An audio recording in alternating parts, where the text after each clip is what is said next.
Guys আসসালামু আলাইকুম।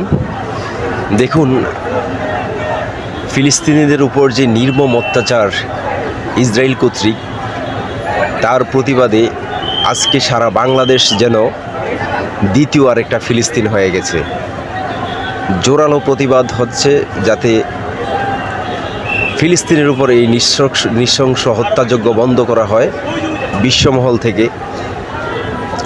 বাংলাদেশের মতো করে, বিশেষ করে বাংলাদেশে আজকে আপনারা যা দেখছেন, দেখুন কি পরিমাণ এর প্রতিবাদ গড়ে তুলেছে।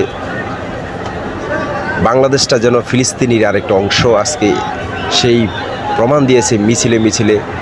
বিশেষ করে ইসরায়েলি যে পণ্যগুলো আছে সেই পণ্যগুলো বয়কট করার জন্য ডাক এসেছে।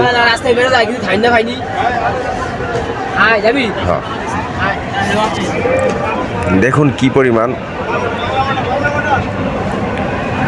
পুরো ঢাকা জুড়ে আজকে ঝড় উঠেছে ফিলিস্তিনিদের রক্ষা করার জন্য। মূলত কি পরিমাণ মিছিলে মিছিলে ছেয়ে গেছে পুরো ঢাকা। প্রতিবাদ গড়ে উঠুক ঢাকার মতো করে সারা মুসলিম বিশ্বে। আমরা সবাই সে অপেক্ষায় আছি। সবাই প্রতিবাদ গড়ে তুলুন, ইসরায়েলি পণ্যকে বয়কট করুন। বয়কট করার মাধ্যমেই ইসরায়েলকে চিরতরে ভ্যানিশ করতে হবে, সেই দৃঢ় প্রত্যয়ে। সবাই ভালো থাকবেন। আসসালামু আলাইকুম।